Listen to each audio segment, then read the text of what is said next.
Hey, thanks for listening to the Aftermarket's premier podcast that connects you and your peers into an audio networking group. Carm Capriato here, your Aftermarket podcast guy. Hey, great stories, relevant content, and must-hear panel discussions to help the industry rise to new levels. My guest today demonstrates paying it forward for young people. Luke Walker from Luke's Auto, Columbus, Ohio, shares his passion for young people learning about the automotive.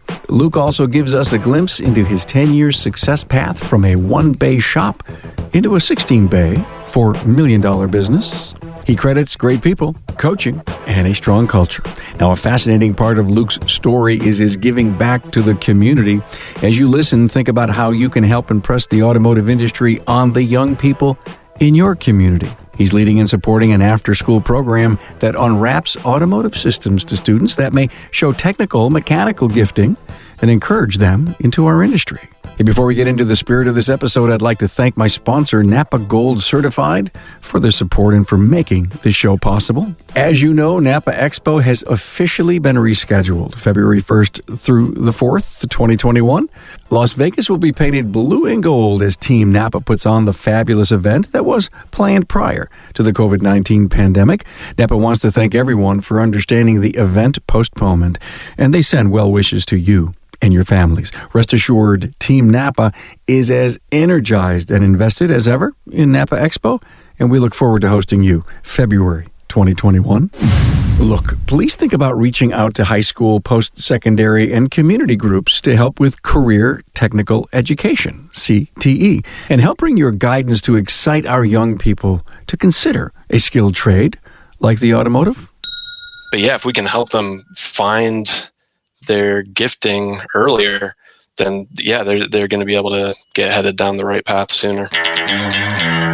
Hey, more with Luke Walker in a minute. Now, don't forget to watch the Aftermarket's most fun video show, aftermarketweekly.com. Now, you can watch it live on Facebook, LinkedIn, and YouTube every single Tuesday, 12 noon Eastern Time. Go to aftermarketweekly.com, where you can also watch live and view all the archived episodes. I'm your host, and don't forget, you get a shop tour each week. And if you're not listening to this podcast while you're out and about and mobile, get yourself a free podcast listening app at remarkableresults.biz/subscribe. And by the way, I'm recording more and more video of the behind-the-scenes recording sessions with my guest. You'll find them on individual show notes pages and on YouTube. It's cool to watch the recording session as it happens. Hey, listen now to Luke Walker. He's giving back to his community in a way that exposes the automotive to high school students.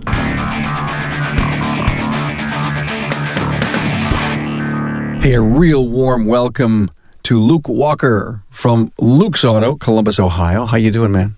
Doing great. Luke is here because he has one hell of a story. As a young man, 22 years old, he started his first job. What was your rent, man? $350. And how many bays? One bay, kind of. I don't think you could fit a big truck in. One bay, kind of. Well, here's the story. 10 years later, right? How big's your company? We're doing almost $4 million. We're in 4 buildings, 16 bays, 24 employees. Man, I mean, it sounds like you had a whole bunch of pixie dust along the way, but I'm sure it was hard work. Yeah, there's some of that. I bet you there's hard work there. The reason Luke is here, not only I want him to share his great story of his success in 10 years, Luke just made a major pivot in his life regarding finding skills from younger people and trying to find that, recognize them, and put them on a track. Because I think, as we all know, we have this technician shortage, which we haven't talked about in a long time because I think we're learning how to deal with it. But our job is to get out there and engage our youth to join our industry, and if not, grow our own through either some kind of interning or apprenticeship program. So you have a great story. Can you accredit some of the last 10 years in your success to any one particular thing, or were there a bunch of things you did and did right? I think maybe one of the biggest contributors would be having consultants help me. I've worked with a couple consultants who I wouldn't be half of where I'm at now if it weren't for all their help. Listener, you hear this so often on the podcast, and you know what an advocate I am for getting help. Did you have to get out of your own egotistical way that you knew everything, or was that just something you said, hey, I don't know what's around the next corner? Yeah, things weren't going horrible for me. We were growing year to year, had good growth, but profits had kind of flatlined. Yeah, the bigger we got, the more problems arose, and I was just realizing, why am I trying to reinvent the wheel? Why don't I just talk to some people who have, decades of experience and figure it out from their experience? Excellent. Drop a name or two for me so that our audience can hear who's helped you. So Shop Fix, Aaron Stokes has helped me a ton. That's who I'm with now. And Cecil Bullard with I for Abe and Ryan Clough was who I started with. And I mean, both those companies were amazing to work with and did so much for me. Really grateful. I'm so happy you've attributed your success to coaching and being involved in groups, mentors, consultants, however you want to roll all that thing together. It really moved you into a great place. There was a moment in time, as you were telling me your story, that you just found a calling. And I think what this episode is about is the way you've opened yourself up to an inner city, a skills-based program. What was the day? When did that lightning bolt hit you? It was a growing sense that I had over time, starting with things going better and better at my shop and, hiring people who could run the things that I had been doing. And I was just finding more time on my hands. I'm a Christian, and I believe that we have deeper meaning for our lives, and just had a growing sense of I haven't been given all of this to, just spend on myself. I've been given a lot here with my shop and with my abilities, and I feel like there was an obligation to give back and to help others, as many people have helped me along my path. I was praying about it, and I was looking around at options, and all of a sudden I heard about this program that had been going for 20 years, and they'd been serving in kind of the hood in my city. And the guy had retired for health reasons, and no one had been running that program for like 6 months. So, to you, my listener, Carm, I'm not sure where this is going to go. No, it's going to go in a really good place, and here's why. You know how many times I've told you to please get involved with post-secondary, get involved with high school, get on advisory boards, go speak to the superintendent. Tell people that if we don't have technicians and carpenters and electricians, you're never going to get a plug fixed in your house. Your refrigerator will never get fixed. Your car will never run if we don't change our mindset. This is kind of what this story is about. It's about a sense of community. And Luke, you just bumped into the fact that the guy retired for health reasons, and it was almost like sitting there waiting for Luke to arrive. Yeah, it was weird. They'd been looking for someone to take it over. But I mean, as many of us shop owners know, I mean, how many guys are there that are available, that have the experience of running something, that also have mechanical skills? And I mean, it was a hard position to fill, and it just seemed perfect. So I tried it out. It's grown very quickly and been real exciting. I need to have you explain to the audience a little bit about what this is like. It's not a school. It's not a high school career program. This is a after school, what is it, a couple of hours a week? Yeah, it's real low commitment, which is kind of one of the uniques of it. It's a great way for students to get their toes in the water. It's an actual shop that has different stations. They get to work on a small engine or on electrical circuits. And yeah, low commitment. It's once a week for an hour and a half is the intro class, 6 weeks long. I was so impressed when you and I had our phone call to prepare for this interview. I was fascinated on how you discovered who the people were that could literally get into high school, get into college, and become technicians, how you discovered them. That's something that's also unique with this program is we have time trials. We get a stopwatch out and are timing them on how fast they can take apart a lawnmower engine and put it back together after we've guided them through it the first time. And so we're tracking. We have a scoreboard that we keep track of everybody's scores, and the top 3 get tool sets and an invite into an advanced program. Hey, Carm here. Now coming up, listen to Luke's vision of taking his outreach program mobile. Hey, it's Carm here. Today, I have a special message for Napa Auto Care Centers who are looking to take the next step in growing their business and partnership. Now, if you're ready to strive and take it to the next level, Napa invites you to consider Gold Certification. Gold Certification is a premier tier of Napa Auto Care that recognizes repair shops with a higher level of participation in the Auto Care program. The program was built by Auto Care Centers for Auto Care Centers to provide a consistent consumer experience, maximize technology leverage, and reward Napa's most committed partners. When consumers visit a Gold Certified Auto Care Center, whether it's a small facility in a rural community or a multi-bay shop in a large metropolitan area, they can expect a first-class service repair experience. This includes a well-trained staff using today's technology and quality Napa parts in a comfortable, up-to-date facility. Customers at Gold Certified shops will also enjoy an extended parts and labor warranty, valuable saving opportunities, along with access to credit to pay for needed repairs, and a whole lot more.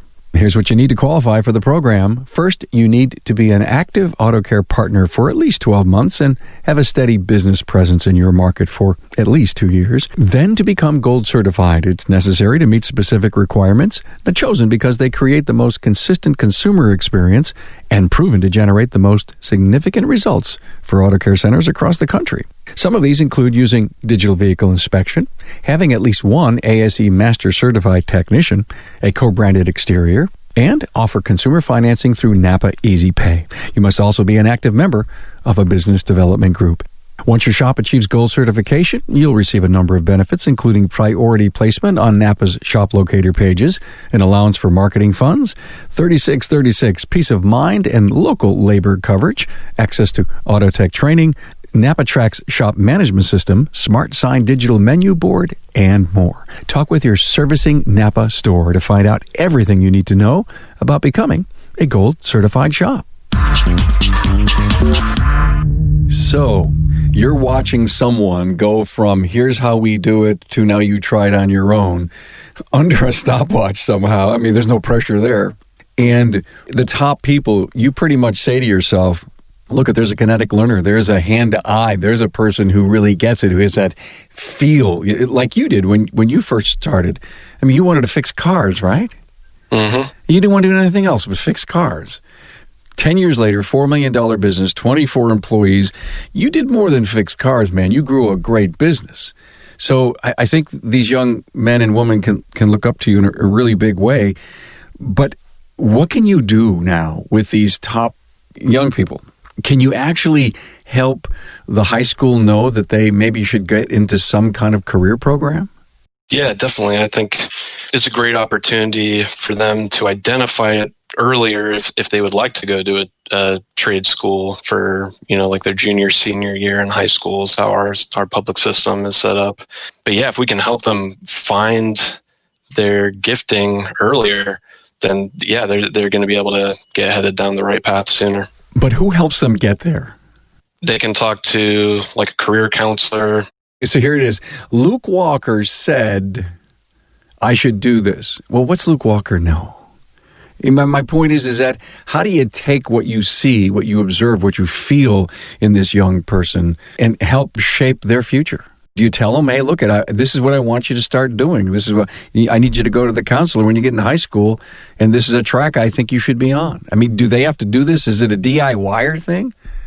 Yeah, well, I think we'll tell them after we've seen them perform better than the other students in their class. We'll let them know after class, hey, this is something you seem to have a gift for, and this would be something that if you enjoy it, we think you could end up making a career out of it, that you have the skill set to be able to do it. Did you ever guest host a student to hang out at the shop for a few hours? Yeah, I ended up hiring one a week ago. See, there you go. So you're falling into my thinking here. So tell me how that all happened. He was a really good student. You could just tell he was zeroed in on all the stations we were doing and did a great job and said he really enjoyed it and wanted to keep going on. And then he shadowed at my shop for a while, got to know him even more that way and decided to hire him on. He was the youngest guy I've ever hired at my shop. 16. 16. Do you still have to get working papers in Ohio? Yeah, you do. I remember that from just a few years ago. I don't even remember why I had to get them, but just a few years ago. One of the things that I also know is that you said it would be really cool to take this out mobile. Yeah. The stations we've created, most of them are just on a workbench inside the shop. And you could load these stations up on a trailer and bring it to a high school. So that's something that we're talking about doing down the road. Is there any monies out there available in grant form to help you with this? Not that I've found yet. We have raised $150,000. The first donation was a lady from another church who just came up to me and wanted to donate $50,000, which was another one of those things that kind of helped me down this path. But then we've had like Napa and Advance and one of the Honda dealerships in town have all given money. So some people from my church. I am so glad to hear that the industry has stepped up, no matter what it was, if it was tools or parts or whatever it was, money that they gave you, warm feeling.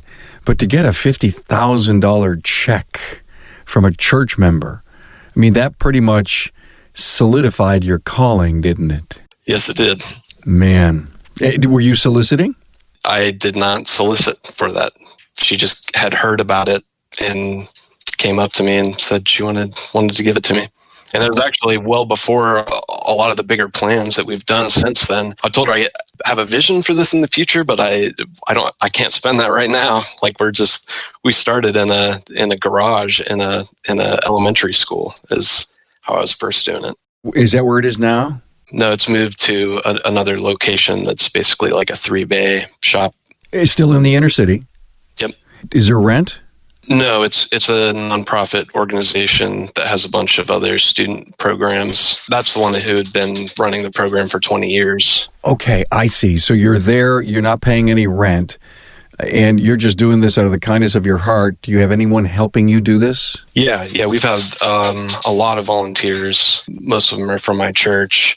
It's a pretty low commitment once a week for an hour and a half, but we've had some real generous volunteers come in and enjoy helping the students. What about fellow shop owners, your peers in town? Any support from them?